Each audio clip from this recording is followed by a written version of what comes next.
Hello and welcome to PFF Fantasy Football Podcast. I'm your host, Ian Hartitz, and we are here tonight to review every single thing that happened during the Sunday afternoon games of an entertaining, random, maybe shitty, depending on how your fantasy teams did, Week 9 in the NFL. But hey, any even bad relative game of Sundays in the NFL to me is still a gift from the gods, because it's not going to be that long, people, not to get emotional here, until there's no football once again. So continue to embrace even the down. And as always, I am joined by none other than PFF senior analyst Dwain "The Rock" McFarland. Dwain, how are you? Man, I'm good. You're looking pretty good, man. You faded the hairdo on for the last time I was with you earlier in the week. It was high and tight. Now you like Andrew. I don't know if you've seen Andrew. Andrew's high and tight now. It's like an old episode of Hard Knocks. It was Jason Garrett's younger brother. They're always screaming at Martellus Bennett, "High and tight, Martellus, high and tight." Like that's y'all's haircut. But now, like, you're sporting like a tan, man. Look at you. Well, as I was saying before the show, one man's tan is another man's sunburn. So whatever, we're gonna go with tan here. And yeah, man, look, I have nothing against having longer hair. I think it's cool. I don't love the buzz cut or anything like that. My problem is that I love wearing beanies so much that when I found out that when you have hair gel and stuff in, you got to wear earmuffs instead of beanies, that's where I drew the line, Dwayne. So I'm a man of principles, and I had to do what I had to do. But enough of that nonsense, people. You came here to get that NFL fantasy football information from, again, an eventful Week 9, and we are here to provide it. So starting off, we got the Browns taking down the Bengals 41-16. Cleveland covered as a 2-point underdog quite easily, over cashed at 47.5. So you know what? OBJ is gone. He's out of the picture. I wish it would have worked out better. So did everyone else. It didn't. That's just the reality. And now here we are. Baker Mayfield thriving once again. Only took him 21 pass attempts to get to 218 yards and 2 scores. I mean, the long touchdown he threw, I believe it was 60 yards. Yeah, to Donovan Peoples-Jones. Just absolutely beautiful. And then the seam touchdown to David Njoku even later, arguably even better. I mean, that SpongeBob meme where it just shows him looking like a complete wuss and then just a complete jackhammer ready to fight. That's Baker with OBJ and without OBJ. I can't explain it. You can't explain it. We can move on now, so it's good, people. Nick Chubb, monster game. Last week I was the idiot of the fantasy community for implying that, hey, maybe he could go for 100 plus and 2 touchdowns. Of course, he did it the week after my helicopter crash. So all good, great game by Chubb. And also, Dwayne, I mean, look, we give a lot of love to Dearness Johnson, Chubb, Kareem. Demetric Felton, man, this dude is legit as a receiver. It was just one little pivot route he did, but they really gave him the wide receiver corner ISO cam, and Felton, man, all year. Not too many opportunities, but he's made a lot with them. So that was the big takeaways from the Browns offense. Now, real quickly on the Bengals side of things, just wasn't quite the day for these guys. And, Dwayne, we cover injuries every single week, and I'm just reporting what's happened. Auden Tate has missed the last 2 games with a thigh injury, and the Bengals have lost their last 2 games fairly significantly. So not saying correlation is always equal to causation, but those are just 2 facts that have happened here in Cincinnati. Really, I think, biggest takeaway from this Bengals offense, look, Joe Mixon got over 100 total yards, 2 touchdowns, RB1 every week, and we know that. But people, this was going to be a huge game for Jamar Chase. 13 targets, only had 49 scoreless yards, but he dropped a perfect 23-yard ball from Burrow that hit him right in the chest. Maybe the sun got in his eyes, but it was a drop. And then he had another drop later, and then he actually had a 32-yard catch nullified on a hold. Wasn't all just bemoan him. He did lose a fumble as well. But on the week so far, one of only 4 wide receivers with over 100 unrealized air yards. So, Dwayne, I guess the one big takeaway from just scanning the general box score numbers is, Dearness Johnson, he ended up with 8 carries to Nick Chubb's 14. But at the same time, I'm pretty sure a lot of those came in the fourth quarter, man. We could be looking at Nick Chubb, top 3, top 5 RB as long as Hunt's out. Yeah, I think Chubb could have had 200 if they had not been ahead by so much at the end. He ended up with 58% of the attempts and 33% to Dearness Johnson, like you mentioned. Most of those came late in the game, what we would call the 4-minute offense, basically just trying to ice it away so you can get out of the stadium without any injuries, and that's the role that Dearness Johnson played. But, with Chubb, man, today, he was amazing. If you look at him, 36% of his carries went for 10 yards or more. 92% of his yards came on explosive runs of 10 yards or more. If you look at his, missed tackles forced per attempt, 43.43. If you look at his yards after contact, 8.57, no big deal. First down or touchdown on his carries, 43% of his touches went for a first down or a touchdown. So, yeah, it was a big day for Nick Chubb. You were a week early on your helicopter. But, that's a helicopter that you can probably fly most weeks, to your point, while Kareem Hunt is out. The other little note on the Browns, we've got our first week, without Odell Beckham Jr., and so just kind of looking at the receivers, you had Jarvis Landry, which we expected, really leading the way on routes per pass play, 83%. I would expect that to be closer to 90 or 95%. Ian, in weeks where the Browns aren't leading late in the game, but he still led the team also with 24% of the targets. Didn't come through big in the box score. I think it was 3 catches for 11 yards, something pretty crappy. But overall, Landry's still going to be a low-end wide receiver 3. He's going to lead the team.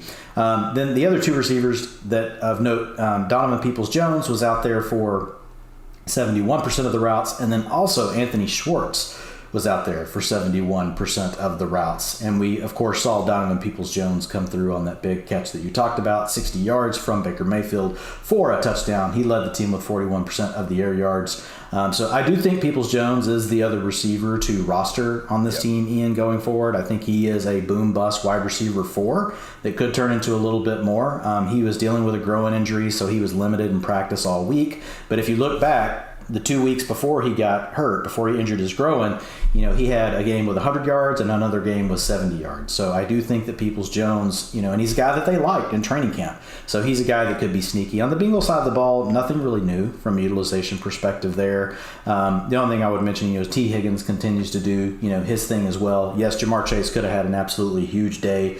Like you mentioned, the touchdown catch was just, a perfect throw by Burrow. Good coverage, tight coverage, but a perfect throw, right over the shoulder in the end zone, right in the breadbasket. And Jamar Chase just couldn't manage to pull it in. So those kind of things will happen. But if you look at Higgins, he's again right there, in Jamar Chase's hip pocket. Air yards 36% versus 47%.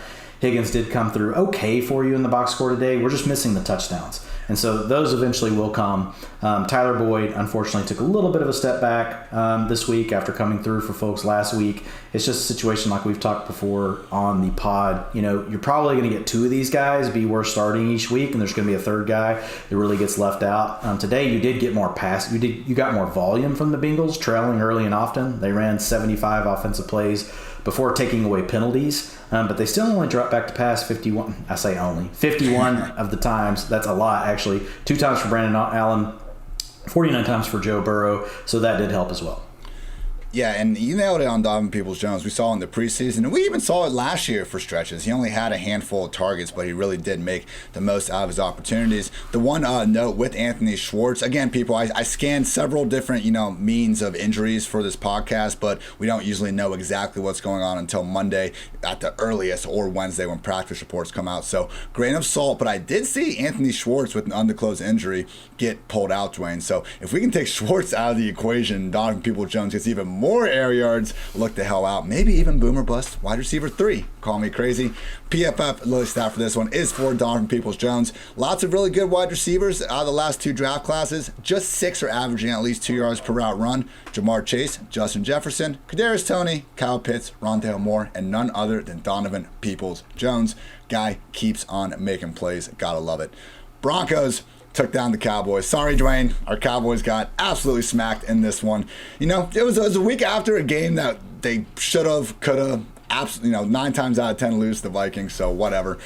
Denver covers as 10-point dogs, under cashes under 50 points. So really, Teddy Bridgewater, hats off to him. 21 of his 28 pass attempts were deemed catchable by PFF in this one. No interceptions. He took 4 sacks, but that's what's going to happen when you face guys like Parsons and Gregory, and you do drop back 28 times. So really was just one great throw after another. Tim Patrick especially was the recipient. 44-yard touchdown right on over Trayvon Diggs. This was a rough one, Dwayne. I've been a Diggs defender throughout this season because I do think you can have mistakes, but if you're getting that many turnovers, it makes up for them. But man, he gave up the long touchdown to Patrick. It seemed like we got a stop earlier when they threw a slant to Cortland Sutton, but no, we got a DPI on that. They score on that drive. And then later before the half, an interception gets nullified because Diggs got a holding penalty on him. So really just not one of his better games. And, it is what it is. It wasn't a better game for pretty much anyone on Dallas. 0 points until halfway through the fourth quarter. Who gets the garbage time touchdowns? Oh, Malik Turner, of course. So credit to Turner for doing his thing there. But yeah, this was just really an all-around game to more or less, I think, just throw out with the Cowboys. Shout out to the Broncos, though. Again, can't say how impressive this was. Javonte Williams, 111 yards on just 17 carries. Dwain, every single week he has at least one chunk run that just shows off the ceiling. And Melvin Gordon, to his credit, though, like it's almost like the Pollard Zeke thing from earlier in the year. Now, Javonte should be taken over. I know we weren't making that case for Pollard, but like Melvin isn't terrible. I was ready to kind of come at him when he missed Parsons on a pass protection and gave up a sack. They kept him out there, and then he picked up Keanu Reeves like perfectly the next time out. So he does do a lot of those little things well, and he's not completely washed. But yeah, please, for the love of God, Denver, free Javonte. My final quick note here, Jerry Jeudy, lots of easy yak stuff, Dwain. I mean, we know he's got the route running goodness, but if they can keep scheming stuff up for him the way they did today, he's going to be a dangerous guy, and I think I'm all ready to just anoint him over Cortland Sutton. I know we only have 3 games at this point with both of them active, but it's like we thought. Jeudy is the better receiver for Teddy Bridgewater. If Drew Lock was under center right now on the COVID list, maybe then we can get behind Sutton. Only other note I have was a big sheesh, huge one for CeeDee Lamb. We talked about how Jamar Chase could have had a massive day. CeeDee Lamb, like even tenfold, man, because Chase's was like really on him. CeeDee's was more so on Dak. 2 deep bomb misses that with a better ball could have been scores for CeeDee. The second one was particularly egregious, 60-yarder on 4th and 1 where Dak was rolling out, but I mean, CeeDee had a couple steps, and I don't think that corner was going to catch him. So overall, week high, 166 unrealized air yards for CeeDee Lamb, and he even also had a 28-yard catch nullified on a hold. So Zeke's okay with the knee. Albert O is questionable with the knee now, and Tim Patrick looked like he had a bad injury, just cramps. So overall, Dwain, again, I think the story of this game, other than the Broncos defense playing so well, it's how damn good Javonte Williams is already.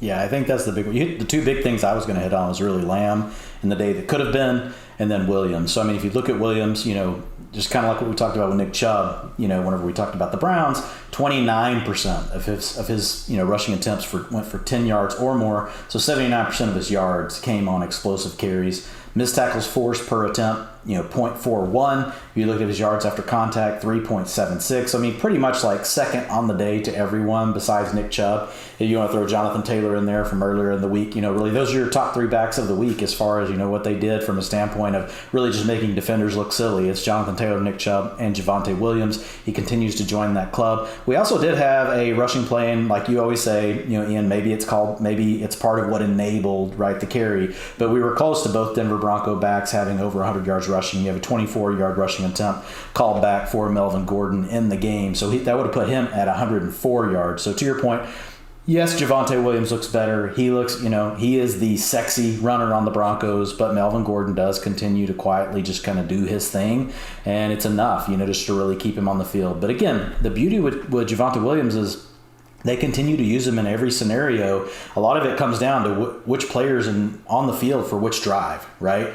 So, I mean, like this week, you saw Javonte Williams get 100% of the 2-minute offense. He had 75% of the short down and distance offense. So snaps, 53% Melvin Gordon, 47% Javonte Williams. Attempts, 53% Gordon, 40%, to Williams. But the routes, they were equal, 46%. So the coaching staff does trust him. If something were to happen with Gordon, or if they just kind of decided late, down the stretch to give it over to Williams, I mean, we are talking about a low-end RB1 with huge RB1 upside every week if we get Javonte Williams in there. As far as Jerry Jeudy goes, he continues to expand his role, only in his second week back.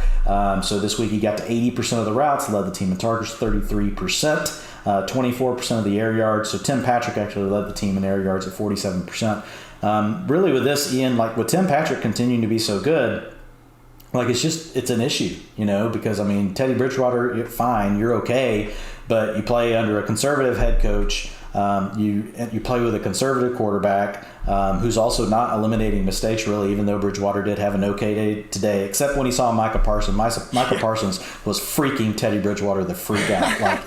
Teddy Bridgewater did not want anything to do with Micah Parsons. It was pretty funny. But who does? Who really wants to have anything to do with Micah Parsons?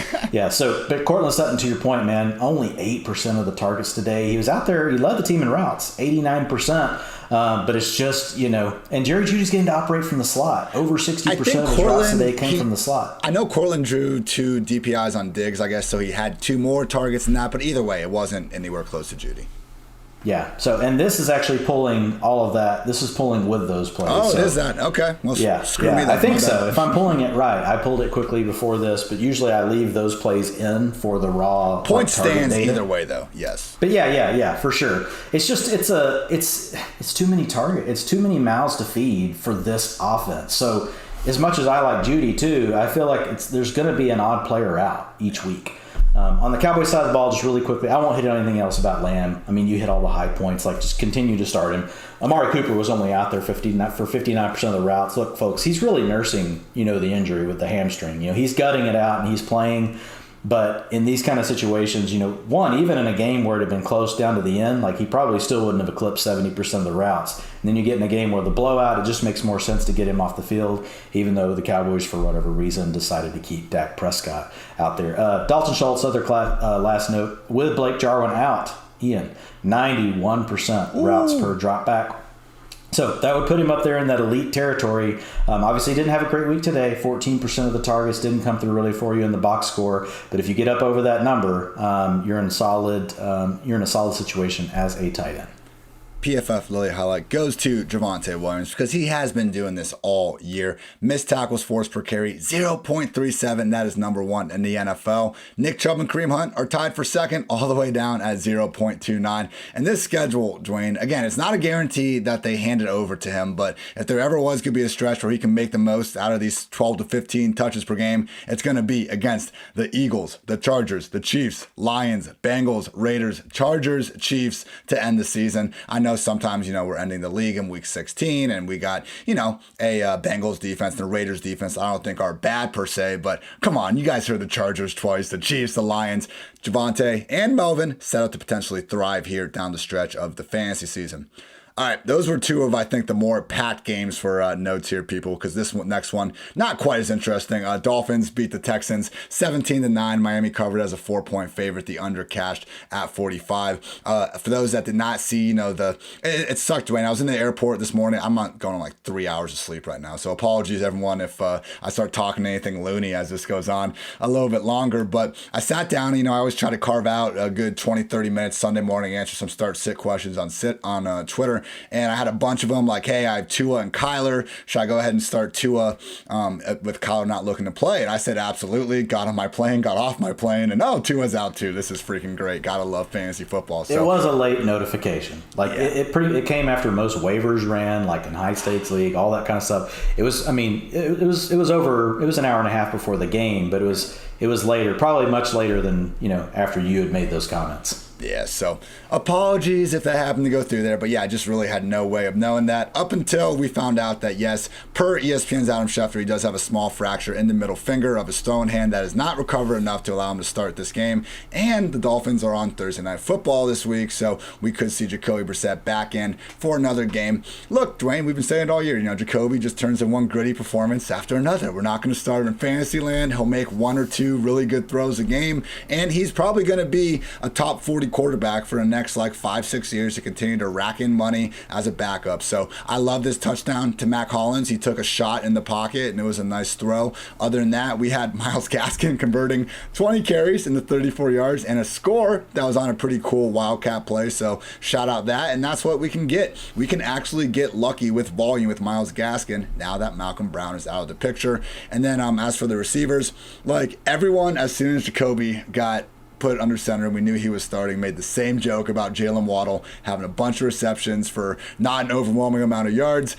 8 catches, 83, 10 targets, long of 17, exactly what the doctor ordered for Waddle. Mike Gesicki, and Dwayne, I think you have something to say here about his usage in this one. I wanted to see more of him. That was the only problem. The 8 targets were fine, but when we have him making, I don't want to say the catch of the day. I think Devin Duvernay won that award, but probably the second one, that one-handed snag Gesicki had down the middle, absolutely awesome. So great stuff from Mike. Final quick notes on Houston. I won't take too long here. Danny Amendola had a chance for a 20-yard score, but Tyrod Taylor overthrew him. Was not a good day for Tyrod. 3 picks, 5 sacks, and yeah, so really just brutal. And one of those interceptions, man, he was going out of bounds, and he literally just flipped the ball like something Mahomes would maybe do, but he didn't flip it out of bounds. So the Dolphins linebacker just picked it off on the sideline. So not exactly Tyrod's finest game, but you know what, whatever. When you're playing inside that dumpster fire of an organization, I guess those things will happen. Final note, Scottie Phillips, a.k.a. the RB5 on Houston or whatever he was to start the year, who inexplicably rises up the depth chart once they decide to trade Mark Ingram. He did suffer a leg injury. So if you're really a sick enough person to continue to try to invest in this Houston Texans backfield, at least Scottie Phillips is out of the picture for you. But Dwayne, let's not focus on the dumpster fire that is the Houston Texans, at least in terms of fantasy.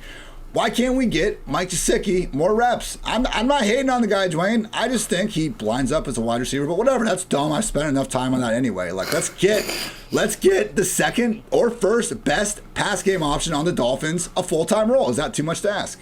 So they did improve as the game went on. In the first half, he was only out there for 60% of the passing plays. Okay, I saw you tweet that, and I was like, I hope that yeah, with Devonta persist. Parker out, Will Fuller still on IR. It's like, what the hell? Like, this coaching staff just likes to get the worst players on the field.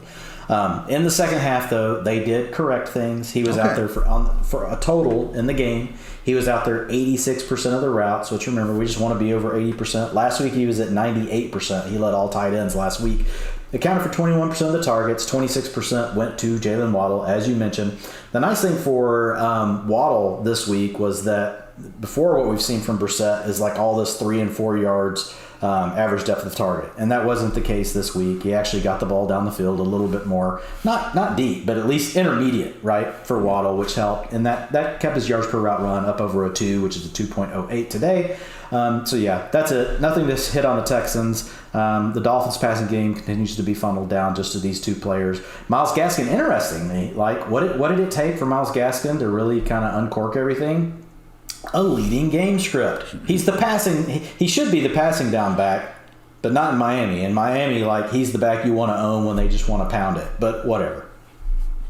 20 carries for 34 yards against the Texans. My goodness. The PFF daily matchup stat is going to go to Jalen Waddle. It was good. Like, Dwayne, I think on Jacoby's first pick, I did notice that it was 30 yards downfield to Waddle. So, I wasn't happy about the interception, but, small victories here and there. But yeah, people, it has been rough as a whole this year. 79 wide receivers have at least 25 targets. Waddle is at just 8.9 yards per route run. That's 74th, only ahead of Cole Beasley, Braxton Berrios, Crowder, Juju Smith-Schuster, and Jalen Reagor. Not exactly the best company to be in, but I maintain the explosion will be coming. Hopefully Tua is healthy enough to suit up next week. Falcons took down the Saints 27-25. Atlanta covered as a 6.5 point dog. The over cashed at 43. Falcons almost did it again. We all know about 28-3. This one was at 24-6. Saints came storming back, took the lead. But who came out? Who put the Superman cape on to save the day? None other than Cordero Patterson. 64-yard catch down the sideline to get Atlanta in position to kick the game-winning field goal. Just a thing of beauty. And they needed that. I mean, we were just hating on Gaskin for not rushing efficiently. I mean, just throw the entire Atlanta Falcons team in that same category. 25 rush attempts for 34 yards as a team. I'm like, why did they stop throwing the ball? That's just going the teeth of the defense. Whatever, they got the win. So, Olamide Zaccheaus, Dwayne, is that pronunciation right? I think that's correct, Ian. Okay, sorry. It's on you. It's on you if it's not. So I know it's on fine. me. It's on me. Couple scores. I mean, this guy had 3 targets. He caught 2 of them for touchdowns, and his other catch was for 49 yards down the field. So, he's one of those funny guys where there was a brief time during the summer where some, including myself, were looking at him as the potential number 2, number 3 receiver in Atlanta. So those stray best ball teams that I'm sure are still suffering from Raheem Mostert-induced horrors anyway aren't going anywhere, but at least we got Zaccheaus, one good game out there. And then, yeah, I guess my only 2 other big takeaways, hysterically, in the first half, Mark Ingram had more touches than Alvin Kamara, and I was really mad. It did seem to correct itself a little bit in the second half, though, and Alvin finished over 100 total yards and the score. I just want to know, man, are we really doing this Trevor Siemian thing? He has played as well as you could hope, I guess, over the past 2 weeks. He came back and gave them another chance to win. But, Taysom Hill, you can call void years whatever you want. You gave this guy a 4-year, $140 million deal, and Sean Payton, at least he didn't crack up during the answer, said that they, or through Josina Anderson, I believe, might bat it from off on this, but from what I remember, they basically said like they have a franchise quarterback contract framework in place now in the event that Taysom ends up thriving and they want to move on with him in the future. So let's find out, because if it's like, hey, first game back from the concussion, we wanted to ease him in, that doesn't mean you should be using him as a lead blocker in your freaking offense, man. So, hey, if you want to go with Simeon, I guess that's fine, but I would really like to find out if Taysom can be the guy that you gave him that contract to be, because I just refuse to accept that easing back in from a concussion thing is a smart idea when they're using him the way they do in that offense. So, only sheeshes in this one. Kyle Pitts dropped a big one, about 30 yards on the first play of the game. Came back relatively okay, but yeah, I just realized the 62 yards could have easily been 100 if he comes down with one that he'll catch 9 times out of 10. And Russell Gage, I'll find his video and tweet it out tomorrow. Like one of the worst hurdle attempts I've ever seen. Oh, God, it was terrible. The guy like never even came close to even putting his head down, and Gage just like, it was the epitome of like accidentally hit triangle in Madden and just went absolutely nowhere. So, Dwayne, let's break down this Kamara and Ingram usage though, because in the box score, it doesn't look great. I'm wondering how much worse or better it might look really behind the scenes. Yeah, I mean, it really is more of a committee now. I mean, you still have Alvin Kamara as the lead, right? I mean, he's still out there for 70% of the routes. He's just under 50% of the rushing attempts this week at 46%. But it's not quite like what it used to be when it was Kamara and Ingram, Ian. It's still Kamara in the lead, but it's definitely not what we saw earlier in the year, where basically it's Kamara every single play all the time. So it's not enough for us to just completely freak out. But the problem is that the offense just isn't very good. So used to like this kind of utilization, or even a little bit less than what we're seeing with Kamara now, would have been okay because you were in an offense that was moving the ball really well. Now we've got a Saints offense that isn't moving the ball as well, so it was nice to be getting everything. And now we're getting we're getting like 70 to 80% of what we were getting Kamara through the first few weeks. So it is something we'll continue to keep an eye on. It's not something where, oh my God, we have to think that Kamara is, just not a fantasy asset anymore, because he really is. I mean, he's still going to be fine. But he's in that, mid-range to low-end RB1. There's going to be weeks where Ingram will probably be more annoying than others. I think the biggest thing we need from this offense, Ian, is just the offense itself really needs to get going. A couple of other quick notes, not that they matter a ton, but like if we do get the Saints, like if they start getting things together, you get Traquan Smith at 88% of the routes. That's by far his high of the season. This is third week back. You also had Callaway close to that mark as well, but he's been up and down all over the place. So Traquan's the one I'm kind of keeping an eye on. Nobody, though, really leading the team in targets. Like it's spread out. It's like 15% to Kamara, 13% to Ingram, 18% to Adam Trautman, who had a huge drop in this game, 18% to Deonta Harris, who was only out there for 42% of the routes. Then you got 10% to Traquan, 13% to Kenny Stills, he's still around, 15% to Marquez Callaway. So it's really spread out with Trevor Siemian under center. Real quick on the Falcons, you guys can figure out who to guess on each week, Russell Gage or Sharp. 29% of the targets went to Gage this week after last week posting a donut. The week before, it was Gage. And so the only thing I say that's really positive is you did have Gage and you had Sharp out there for 84% of the routes, whereas last week they were both under the 70% mark. Not that you're going to get super excited about it. Kyle Pitts is still fine. 21% of the targets, targeted on 22% of his routes. And then Cordarrelle Patterson, man, 3 weeks in a row where he's tied, 4 weeks in a row actually, where he's tied or led the team in rushing attempts. He was out there for 80% of the 2-minute offense. Out there for 50% of the long down distance. Target share 21%, which tied, or actually was second on the team behind Russell Gage for the day. So Patterson, they continue just to find ways to feed him the ball. Let's just get him on the field every play, whether it's running back or receiver.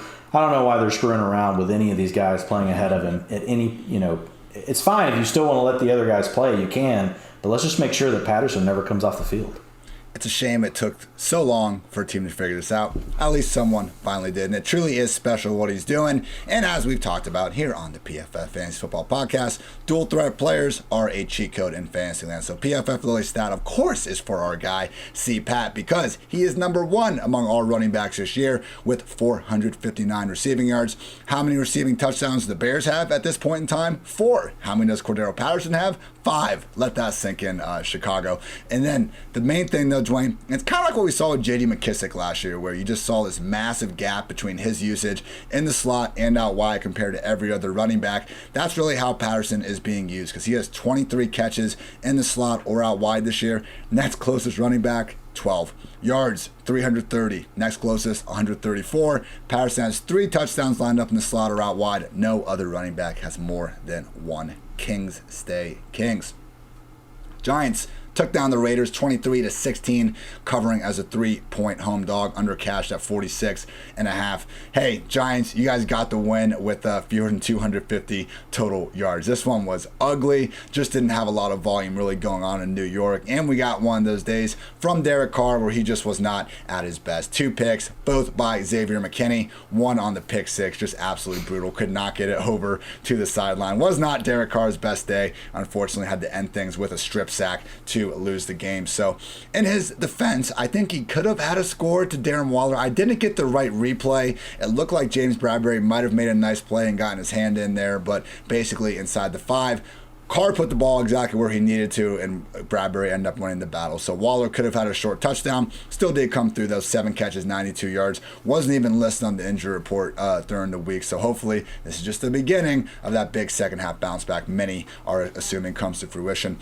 My 2 big beefs here, Kadarius Toney, 1 drop back, 1 rush attempt, and 1 target. Come on. I know he was out there, and I know Daniel Jones only threw the ball 20 times. I just feel like with someone with Toney, treat him like a Tyreek Hill in terms of like just design 3 to 5 plays a game to get the ball in his hands. You know, the jet sweeps, the pop passes, whatever it might be. He needs more usage than just this in a game where Sterling Shepard was out to begin with. So you got the win, whatever, but I just think that maybe, utilize the best player on your offense a little more often. Final note, really the big sheesh from this one. Any of you out there on DraftKings know that when a player gets 100 rushing yards, you get that extra 3-point bonus. Can go a long way when things get tight there at the end. Devontae Booker did get over 100, and then he had a 4-yard tackle for a loss and finished with just 99 rushing yards. He got over 100 total, but unfortunately had to leave early with a hip injury and did not return. So we'll keep an eye on Booker's status. It does seem like Saquon's going to be back. Really, they might have I think they have a bye next week. Is that right, Dwayne? Mm-hmm. So it sounds like Saquon, with the bye now coming up, should be back to go in week 11. But hey, how about that stretch for Devontae Booker? Really cementing himself. I mean, if he is going to be back in New York next year, Garrett doesn't leave. Massive assumptions I'm throwing out here. But like this usage he has had is absolute best case A+ handcuff material. So I'm sure he has gotten a lot of people by with this constant RB2 volume induced production. Now, Dwayne, with the Las Vegas Raiders, obviously Henry Ruggs is out of the picture. We need to take some of this with a grain of salt, though, because everyone's favorite field stretcher extraordinaire, Deshaun Jackson, is now with the squad. Yeah, we had Zay Jones out there today really playing that role, 96% of the routes. 96% of the routes for Bryan Edwards. Those are season highs for both players. Unfortunately, they just weren't able to do much with them. 9% target share for both. 0 yards per route run today for Bryan Edwards, so congrats on that, Brian. Zay Jones, nice 0.43.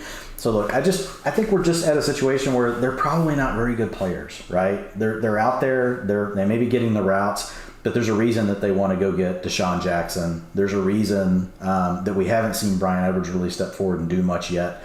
So things can change, like players can still evolve, but I mean, we're 1.5 years in on Bryan Edwards. Now he was hurt a lot of last year, but it seems like we would have seen him flash by now. So we're not seeing that. Darren Waller, though, very nice for those of you that did stay patient, like you should have. Elite utilization continues on, 25% of the targets today, 40% of the team's air yards, 2.24 yards per route run, targets per route run, 27%. That's elite. Routes per pass play, 86%. And then, like you mentioned, Ian, on the Giants side of the ball, 75% routes run for Kadarius Toney. Same thing for Darius Slayton. Same thing for Kenny Galladay. So they just really wanted to rotate all 3 players. And, you got to get Colin Johnson out there. It's really necessary. You need to get Colin Johnson on the field. So he was out there for 18% of the routes, because those routes probably shouldn't have gone to Kadarius Toney or other players that might be better, deserving of them. But anyway, whatever.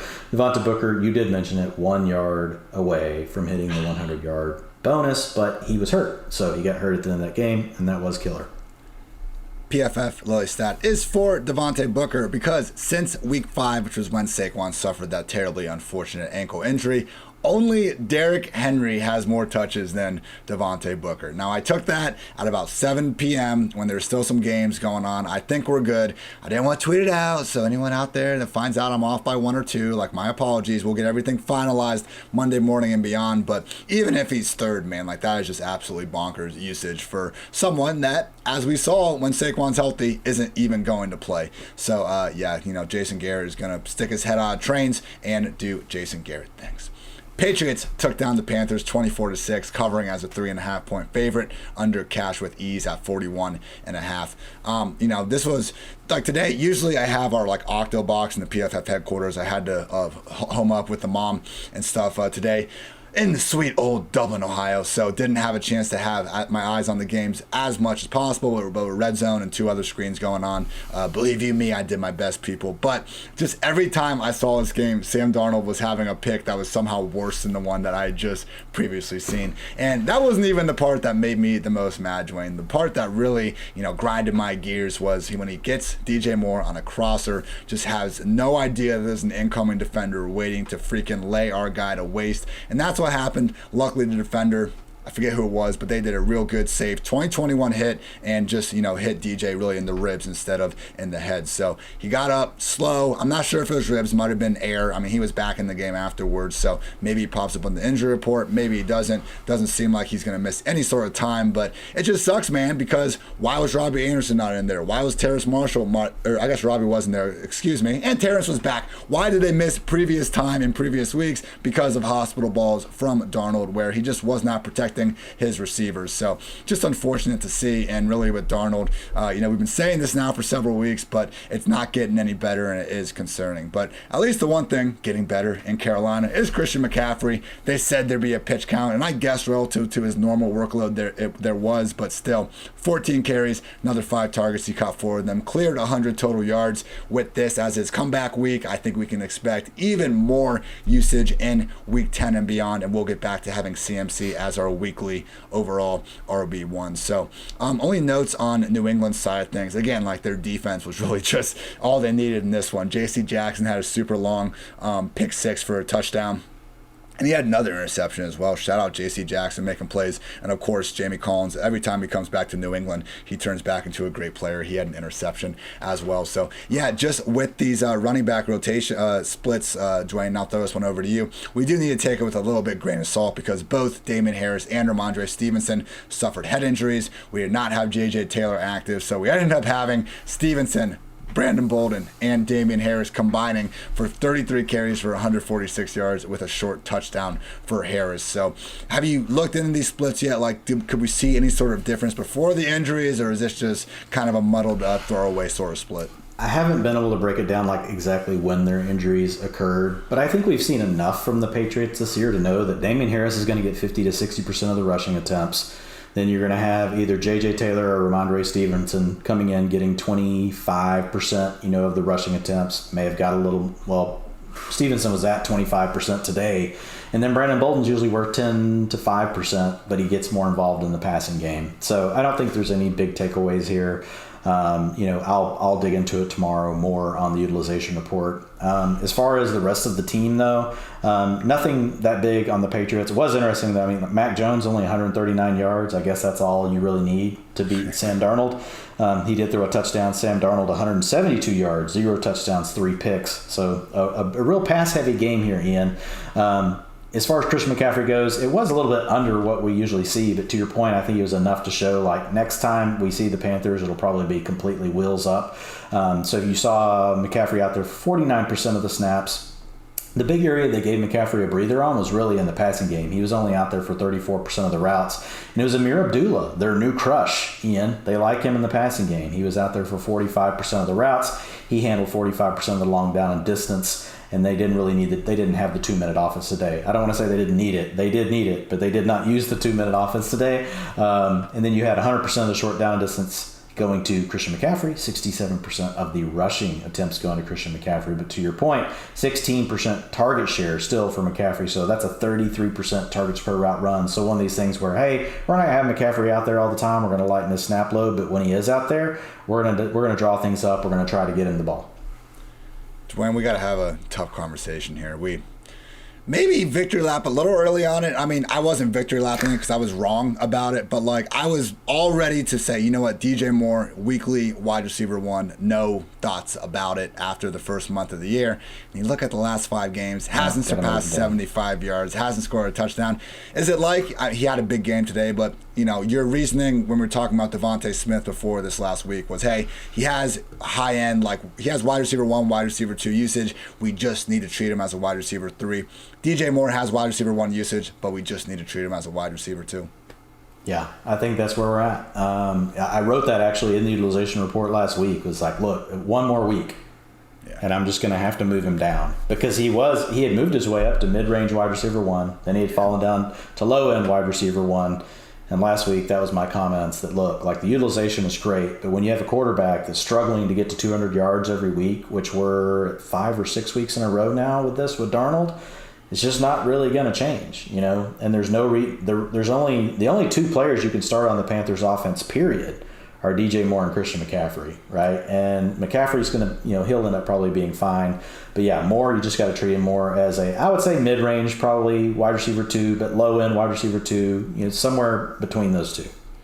We can even throw upside on there. We know he's a great guy. It's just we need Sam Darnold to resume. To go away. Go away. Yeah, just go away at this point because people, it really is as bad as ever. PFF lowest stat for this one. Sam Darnold had a higher PFF passing grade in both 2018 and 2019 than he presently does in 2021. His 62.1 PFF passing grade is 29th among 35 qualified QBs. Absolute sheesh. One final thing. Mentioned this before, but Damon Harris and Ramondre Stevenson with the head injuries. Make sure you guys check out Dwain and myself back here on Tuesday to go through all the waiver wire stuff during the week. What Brandon Bolden, JJ Taylor talk, all the goodness for then. Jaguars took down the Bills 9-6. Absolute mad NFL Sunday again, people. 14.5-point dogs. They won outright under easily cashed at 48.5. It was the Josh Allen game. Dwayne, I kind of enjoyed it on Twitter. I saw you had some harsh words. Like, this isn't, I could see this pissing me off if we had a bunch of same name players consistently playing each other and we freaked out every single time. But come on, man, why you got to mute Josh Allen? It was a fun day. I just, it was too much, man. Like, it was everybody. Like, I have the games on, so, like, I'm hearing it.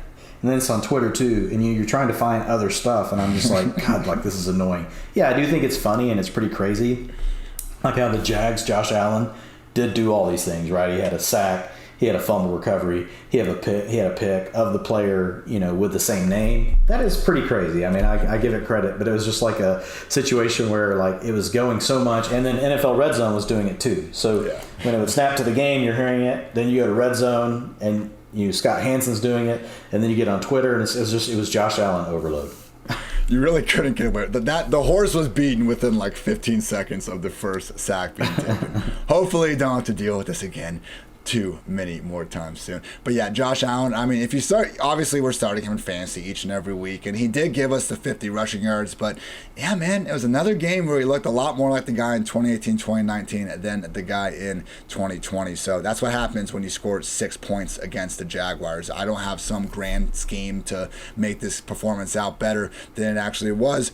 Very brutal. We had Cole Beasley getting 8 catches, only 33 yards. Stephon Diggs, 85 scoreless yards. Emmanuel Sanders came back relatively okay from the goose egg, still just 65 yards. So Zach Moss did suffer a concussion, and Devin Singletary still only managed to get 6 carries. He did chip in the 7 receptions, but we've seen this in the past, people. Like when Zach Moss or Frank Gore have missed time, Devin Singletary's role really doesn't change that much. He might step up and be the lead guy, and he might not lose the same sort of goal line carries to Moss when you got someone like Matt Breida expecting to fill in if Moss does end up missing time. But again, this isn't like a 90% snap situation. We should be looking at Singletary moving forward. Still going to be annoying to have any of these Bills in fantasy land. And on the Jaguar side of things, I'm just happy that Trevor Lawrence didn't get hurt. He had a bad-looking ankle injury in the first half, returned and gutted out that victory. Unfortunately, the Jaguars did feel the need to feed Carlos Hyde 22 touches, 73 scoreless yards.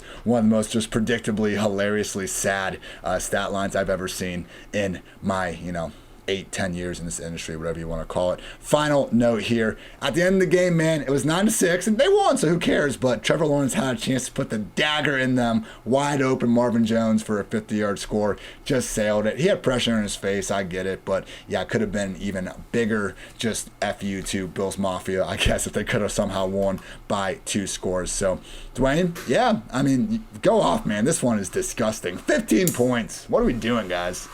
Yeah, man, it really is bad. And like with Emmanuel Sanders, 60, these are his, box scores for the year. 69 yard, these are receiving yards, 69 and 0 touchdowns, 60 and 1, 62 and 0, 111 and 0, 69 and 0, 89 and 1, and then 40 and 1, and then you had, today. So, man, like with Diggs, it's just one of these things. It's like, is this ever going to stop? Like, it's another player where the utilization is there. Obviously, we're not going to look at him like DJ Moore, right? We're not dealing with, Sam Darnold. But 18% target share today, and he's struggling every week to get like up over 90% of the routes. Like, they're really rotating all these players. Now, they run quite a few plays, so typically it's okay. But it is interesting, like, that this offense is just kind of struggling, compared to what we saw last year. For the amount of volume that we get from this offense, we're just not getting a ton of yards. Josh Allen's been surviving, but a lot of his weapons haven't been necessarily doing what we thought they could do. Emmanuel Sanders was out there for 100% of the snaps today. Cole Beasley only 64%, but he led the team in targets for, I think, the 3rd week in a row, Ian, at 25%. Yeah. Zach Moss was knocked out of the game with a concussion. Devin Singletary came in and didn't really do anything either, so not much you could do with the Bills' rushing attack. You already mentioned Carlos Hyde. Yeah, Carlos Hyde, 79% of the snaps, 79% of the rushing plays, 100% of the 2-minute offense. Carlos Hyde in the 2-minute offense, because that's just the way things are. 67% of the short down and distance, 58% of the long down and distance. So if we get another game where I doubt we will, because it was like borderline this week with James Robinson, and next week, no, we don't. The Jags already had their bye, so we're good on that. But we'll keep an eye on that. Dan Arnold did again get up over the 70% mark in the routes, and he led the team in targets, 22% going to Dan Arnold, who is also apparently the kryptonite. Once he left the Carolina Panthers, they've just fallen apart. Once you no longer had Sam Darnold to Dan Arnold, like, everything just disintegrated from there. Laviska Shenault did get back up over the 60% route run. He got to 84% today, but like, I don't know what to tell you about it. Like, I can't tell you if it's going to continue, and still only 19% of the targets. The offense looks so terrible. I don't know that any of it matters. You don't really want to use any piece of the Jaguars' offensive attack unless the name is James Robinson once he's healthy. There's like a way, you can do like the screen time, and it tells you how much you've been looking at your phone and all that. If there was a way to go back over my last 12 months to see how many conversations and hours I've spent talking about Dan Arnold, I would just be disgusted, because, he's fine. But again, people, like, there are more important things a 28-year-old male like myself should be doing than talking this much about Dan Arnold. But it is what it is, and I sure do love football. Real fun note from this one, though, courtesy of My Sports Updates, PFF's own Ari. The Manning cast curse, man. It's real. So in week 1, Travis Kelce and Russell Wilson joined the Manning cast. Chiefs and the Seahawks lost in week 2. Rob Gronkowski joined in week 2. The Bucs lost in week 3. Matthew Stafford joined in week 3. The Rams lost in week 4. Tom Brady in week 7. They lose in week 8. And most recently, most egregiously, Josh Allen joins in week 8, and the Bills lose in week 9. So, hey, man, once we see it Monday night, get those bets in. I think they might have this week off, but you can bet your ass I am down to lose a unit or so chasing this ridiculous trend. Quickly, PFF Lily trend here. It's just kind of a note that this Bills team, while still dominant for most of the year, other than obviously this Sunday, it is different the way they're getting this done, because, you don't expect to lose many games, giving up 9 points, and their defense has been incredible this year. In terms of EPA allowed per play, they are number 1 in the NFL, minus .279, and last year they were just 14th at positive .024 EPA per play. So the difference is the offense, which only ranks 11th in EPA per play at this point. Last year they were 4th. So truly seeing Buffalo be more of a team winning on the defensive side of the ball. I'm not counting out Josh or anything. We've still seen him play at a high level for stretches, but we need more consistency for them to be the best version of the 2020-2021 editions.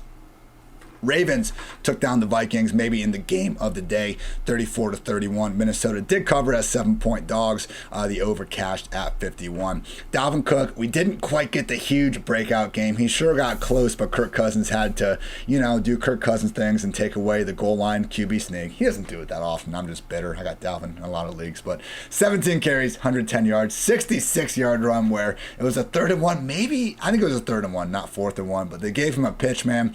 Got a good 30 yards and then picked up another 30 yards cutting across the field. Vintage Dalvin monster run. The only thing missing was the actual score. So unfortunately didn't get that, but again, 17 carries, also chipped in 3 receptions in a game that just the Vikings confusingly only ended up running 52 plays despite going pretty much the entirety of overtime. One of the reasons was, all right, Dwayne, here we go. Kene Nwanu. Man, I hate that I've given myself this title. Anyway, 98-yard kick return for the backup running back. Absolutely electric. He showed off some of the speed with it. But yeah, so, the Ravens, they ran the ball 45 times, and they were just really soaking up most of the clock. So Minnesota, while Cousins, he threw one bomb to Jefferson early, and then he got Thielen inside the 10-yard line. We just only had 28 pass attempts. And Dalvin Cook, usually if Cousins is under 30 pass attempts, you'd expect Dalvin to be flirting with 30 rush attempts. Just wasn't meant to be. So good performance from the Vikings offense. I wouldn't worry too much about the lack of volume everywhere around. And then just the Lamar Jackson show. 3 touchdowns through the air, 120 yards on the ground. He was 6 inches short of getting a rushing touchdown. I mean, look, he'll probably be I wouldn't be shocked if he's not the overall QB1 on the week. We're not sheeshing too hard on Lamar. I'm just trying to tell you guys what happened. Le'Veon Bell did steal, scored, whatever you want to call it, got a touchdown for himself. But these receivers, man, Dwayne, this is where I think it gets really exciting with the Ravens.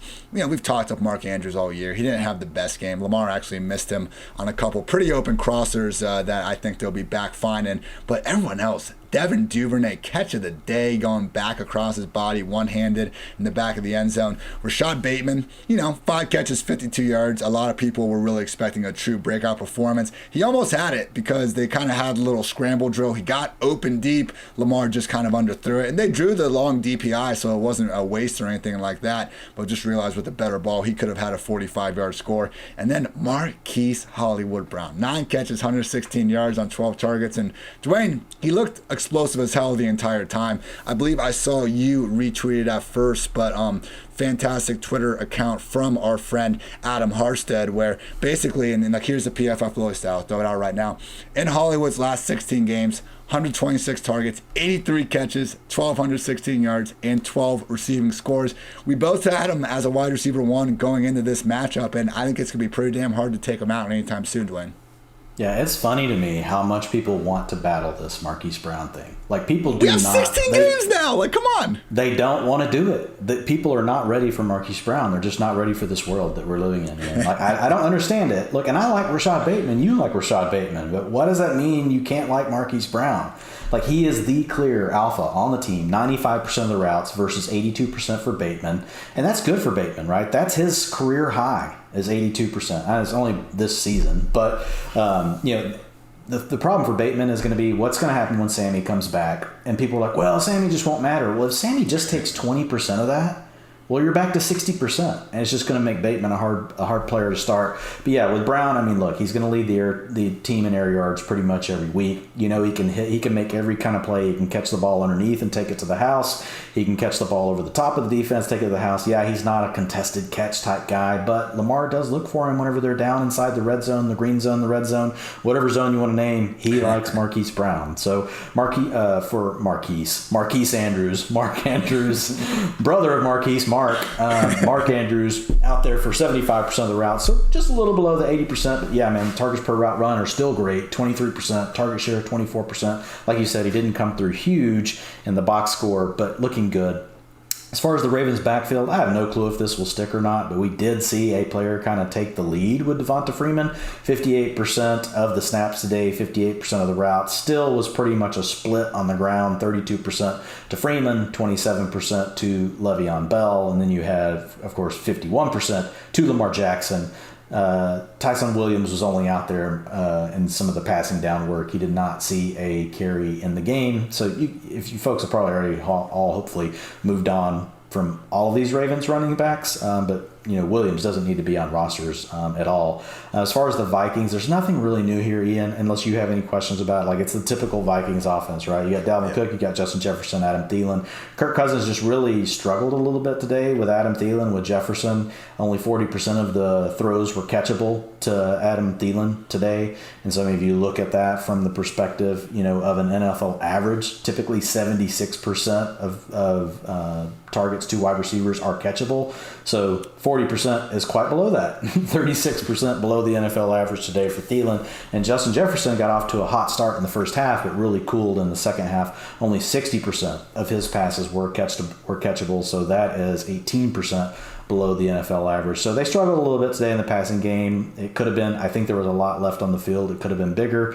And like you said, it was kind of weird that the Bucs, with the way things worked out, for Cousins not to have a ton of attempts or a huge day in the passing department, and to see the game go into overtime, to not see Dalvin with more work. But it wasn't because they were giving it to anyone else. Like, it's just that's just the way the game worked out. Dalvin was still out there for 80% of the snaps, 74% of the rushing attempts, 100% of 2-minute offense, 100% of short down and distance. So Cooks, still got huge days coming. Had a nice long run today. Got over 100 yards. So you'll take it, but we still haven't seen the best of Dalvin Cook yet in 2021.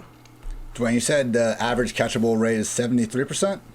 78, sorry. Okay, 78%. Sorry, no, 76. 76% is the average to receivers. Okay, and that's, we'll, getting a little baseball metaphor going on here. That's like maybe a 270, 280 hitter. And then, of course, we got the Mendoza line at 200. So, for the NFL, the catchable ball rate, the Beckham line at 62%. And he was even... again, 22% below that. Tough day for Adam Thielen. We got 3 more 4 o'clock games to get to, everyone. Before that, we're going to take a quick break to pay some bills, because right now you can get 25% off any PFF subscription if you use code FANTASY. Grades and data are live for every single player who logged a snap last week. Go check out the highest graded players from week 9 with the PFF subscription. Again, use code FANTASY. You'll get all of our locked article content, our strength of schedule tool, betting dashboards, betting prop tools, and also our player rankings, which, again, we want to answer start sit questions. We're doing 6 podcasts a week. Dwain and I are writing so much, we're icing our hands, when we're done every single night. But, we do this, and we also want to give you the rankings. So it's basically a whole thing to help you learn how to fish, but then also give you the fish sometimes. And again, you can get 25% off all that. All you got to do is use code FANTASY.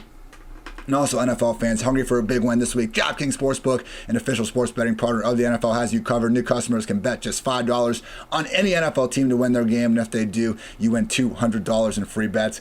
Oh, I think if someone did this promo last week, I'm pretty sure I was hyping up Bills over Jaguars as the 14.5 point favorite. No. It's like, hey, just take the Bills. Hey, look, it happened. I'm so sorry, everyone. I'm so sorry. I picked the 14.5 point favorite. You know what? If that's that's my cross to bear. That's Ian, the idiot that picked the Bills over the Jaguars. Fine. Blame me. Send me all your mean tweets about it. Download the DraftKings Sportsbook app now and use promo code PFF. Bet just $5 on any NFL team to win their game and win $200 in free bets. If they win, you win with promo code PFF this week at DraftKings Sportsbook, an official sports betting partner of the NFL.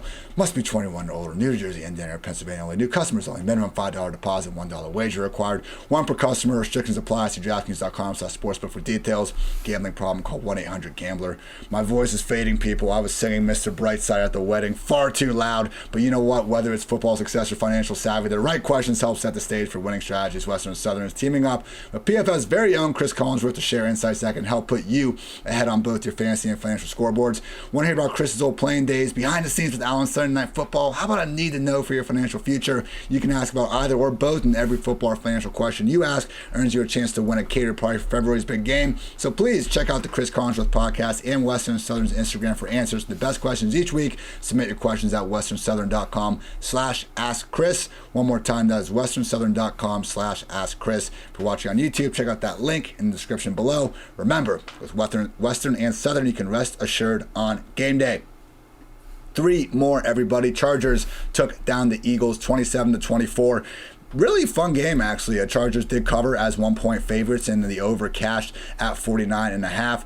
Jalen Hurts, man, I think he's played arguably two of his best games over the past 2 weeks of the season. The problem is that his running backs are now vulturing all the touchdowns inside the 5 that we were used to him getting this week. Jordan Howard got one, and everyone's favorite waiver wire pickup, Kenny Gainwell, converted one of his 2 carries into a short score. Now, why are Jordan Howard and Kenneth Gainwell getting goal line carries? Because this backfield makes no freaking sense. We also had Boston Scott getting 10 carries out there. Did any of these running backs get a target? Of course not. Jalen Hurts only threw the ball 17 times. It was good to see him really focus those target shares around Devontae Smith and Dallas Goedert. Devontae really, Dwain, maybe not quite the breakout, but pretty close, man. We'll take it. 5 catches, 116 yards, and a score.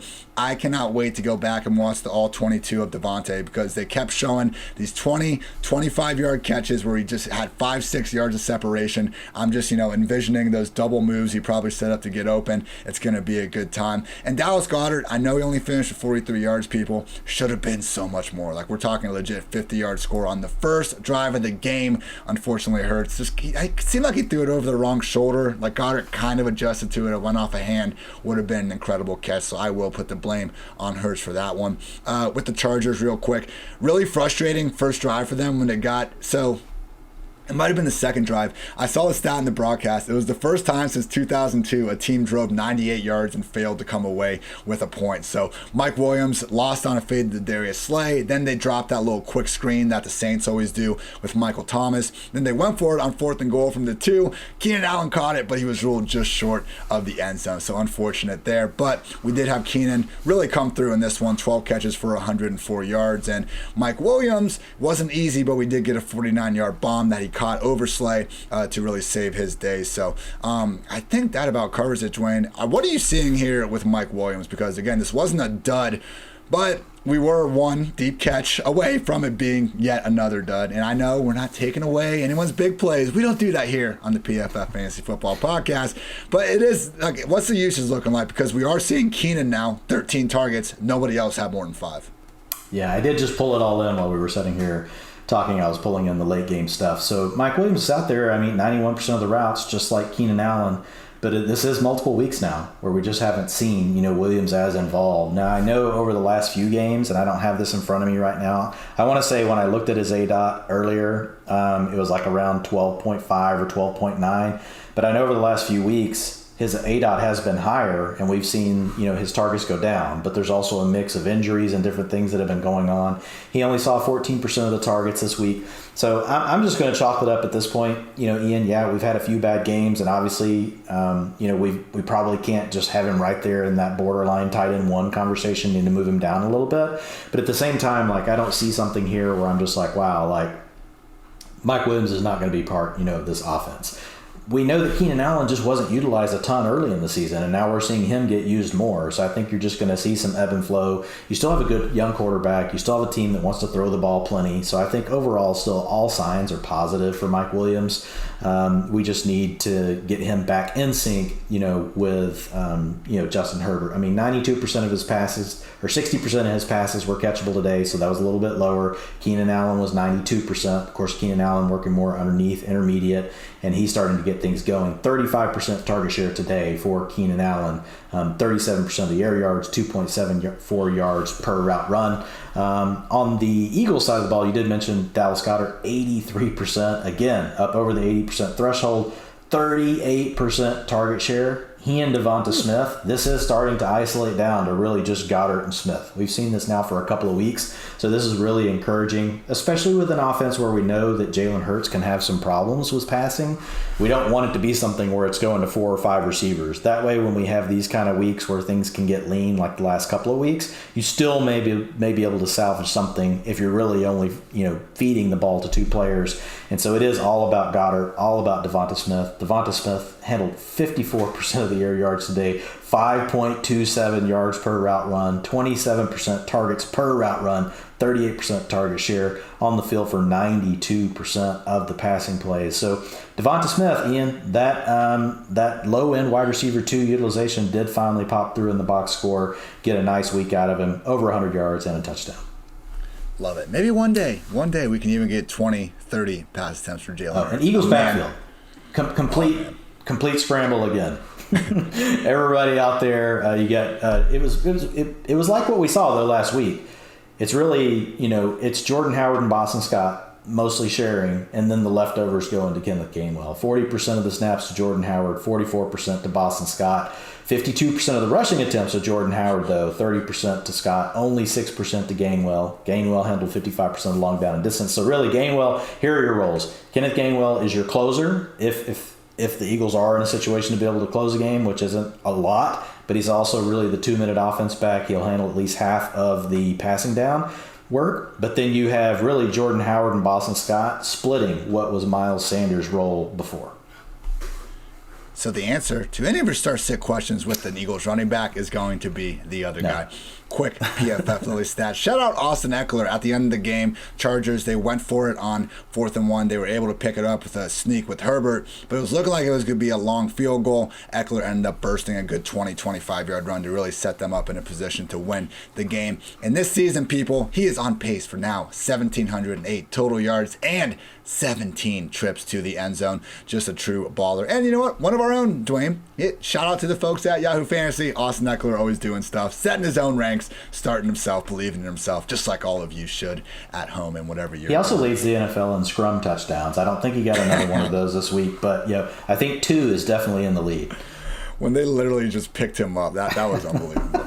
Cardinals took down the 49ers 31-17. No Kyler Murray, no DeAndre Hopkins. Did not matter for the 4-point underdogs. The over cashed at 45.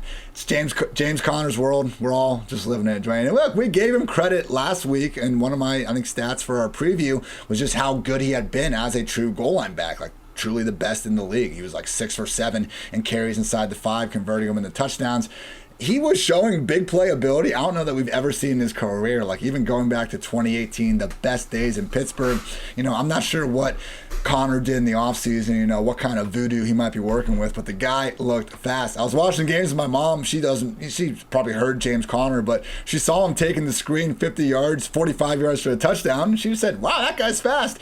Like, I would never expect a casual football fan to look at James Conner and confuse him as a fast guy, but Dwayne, he did look fast, so he had the 45-yard screen for a score. There was one point where it was like 2nd and 18, and they just ran back-to-back screens, and it somehow worked, and he got the first down. So 96 yards, 2 touchdowns on the ground. Just a huge day from James Conner. Now, of course, a lot of this was purely because Chase Edmonds, unfortunately, had 1 carry and then departed the game with an ankle injury. So he really has been standing out in recent weeks with the shoulder. He get banged up and he come back in. Couldn't do it this time. So, yeah, if, he's going to be out of this one, we do need to keep a small eye on Eno Benjamin. I'll throw that over to you in a little bit here, Dwayne. He did chip in 9 carries himself. Had an absolute truck stick touchdown. Like, that was awesome seeing Eno do that. I know there's a lot of truthers in the fantasy industry. Just hard for a 7th rounder to carve out too big of a role, but perhaps Eno could have a little bit of flex value without Chase. I do think that this usage suggests that James Conner, though,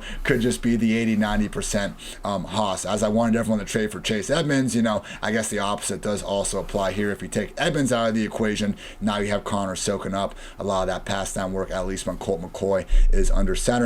Shout out to Colt McCoy, though, man. Only 4 incompletions, no picks. Like, just, we mentioned Jacoby and some of these other guys. Colt McCoy is always going to be a top 40 maybe not always, but another 5 years. Top 40 quarterback. Keep racking in those backup checks. Modern day Alex Moran, not quite Chase Daniel level, but we are getting there. And, great game by Colt. 50-yard dime to Christian Kirk, making good stuff happen. And, we've given Cliff Kingsbury a lot of shit over the years, and by we, I mean I feel like the entire fantasy industry. I feel like he called a great game in this one. They had that reverse pass from Christian Kirk to Antoine Wesley. I think that's his name. He played, cool. Texas Tech guy. Yeah, and he ended up being ruled out just short. It looked like he almost scored, like Cliff challenged it and everything. But, hey, this was a game without your 2 best players on offense and a second road matchup against a division rival. I mean, it was like more, cards stacked against them than even that Cowboys win against the Vikings when they had to go to their backup quarterback, and the Cardinals managed to do it even more impressively. So I think a lot of people, maybe after that Packers game, I was like, okay, are these guys really for real or not? amazing win by the Cardinals. And also, it was really cool. Chandler Jones set the all-time Cardinals sack record, and I forget the previous leader's name, but he actually had the guy's picture on his undershirt, so he was all ready to honor the guy that previously had the record. So cool guy, Chandler Jones, and kudos to him for the great season and the great career to this point. Quickly on the 49ers side. Hey, Dwayne, Brandon Ayuk, 89 yards, touchdown, 6 catches, looked great doing it. I was so worried when he fumbled early. He made a great catch, but just fumbled.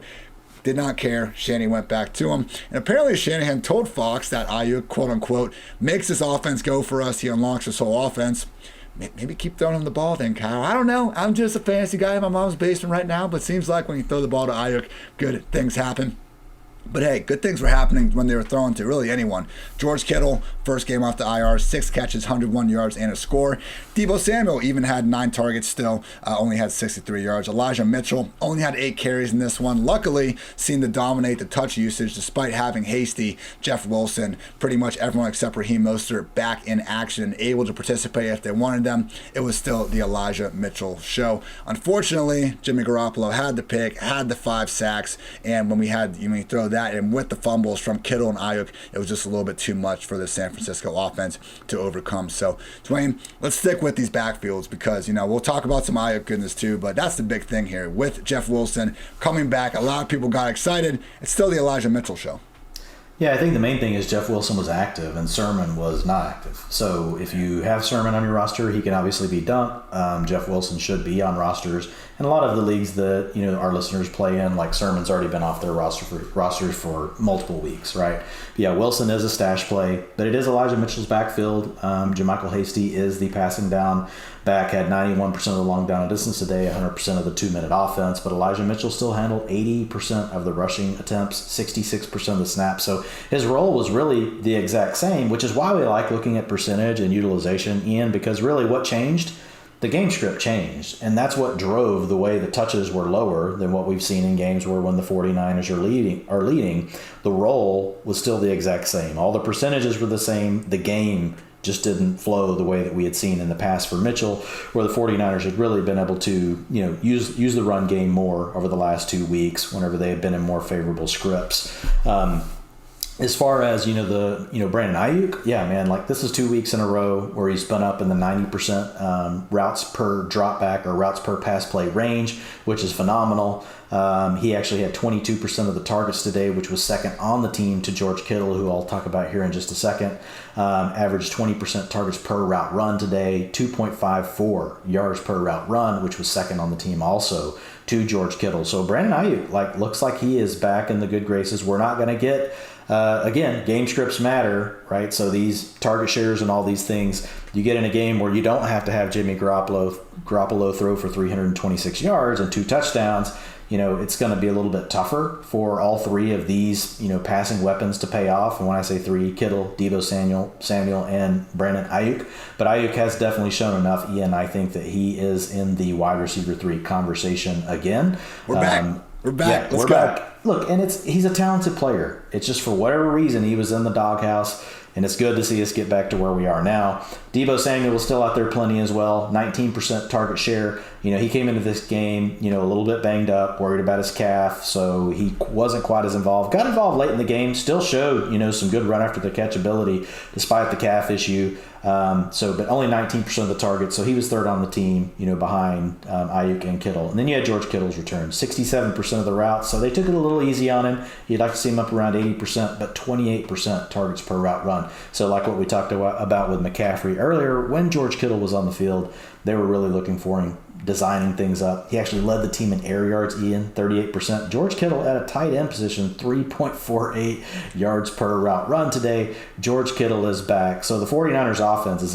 looking really good. And that's a good thing because the defense does not look good at all right now. Struggling, against the Cardinals with Colt McCoy under center. Just real quick on James Conner.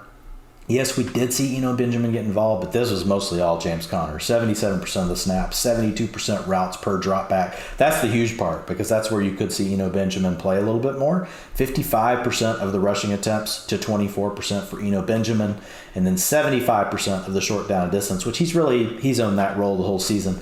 90% of the long down distance. that's really huge for James Conner. So that shows you right now things could change a little bit next week. When you get these in-game injuries, sometimes the coaching staff will do more to get certain players prepared to handle things a little bit differently the next week. But I think your call really on it being, you know what, I would lean probably more to this really just being James down as a near every down back. I think that still is the appropriate call. I don't think we're going to want to use Benjamin. Let's see what's going on with Chase Edmonds. If it's something where we think he's going to be out for a bit, Benjamin may be in a really deep format, a player that we want to just throw on our bench in case something happens to James Conner. Maybe we can use him for a few weeks, but I have a feeling we're only going to be giving that recommendation in really deep type formats, not the typical leagues that a lot of players play in.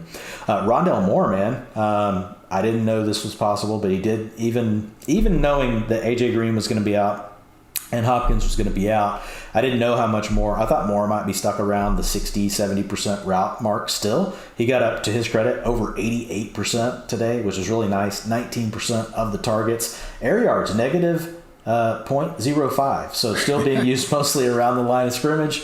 So it's his counterpart across the field, Debo. He's in a Debo Samuel's role from a year ago, basically. That's what Rondale Moore is doing, but he looked pretty good today. Christian Kirk had a really good game, and if you guys listened to myself and Andrew this morning, he was a player that we talked about a little bit on the Start Sit show this that we streamed from StreamYard over on YouTube this morning for Pro Football Focus, and you saw that Christian Kirk was a player that did come through today, led the team with 23% of the targets, was out there 100% of the routes today, and he and Colt McCoy, they were on the same page. Zach Ertz also got over 80% of the routes at the tight end spot. I think a lot of this changes. Obviously, next week, Ian, we'll probably get DeAndre Hopkins back. We'll probably get A.J. Green back. So a lot of these utilization notes will not be worth a lot, next week. But I thought they were still fun to talk about. Did Andy Isabella even play a snap? He did. He played 10% of the snaps, Ian. Oh, my God. Poor Antoine Andy, Wesley was 77%. Free Andy Isabella. I just want to play him like preseason DFS again someday. PFF Andy Isabella's pretty close to being freed onto the not NFL teams. I think he is about to be XFL 2.0, baby. Let's go. Yeah. PFF Low Stats for George Kittle. It's amazing, guys. He has now come back in 4 games from injury, and we can talk about a pitch count. We can talk about will he be back to 100%. It sure as hell it looks like it each and every time. So in his 4 games, coming back from injury in his career, 6 catches, 129 yards, and a touchdown on 6 targets.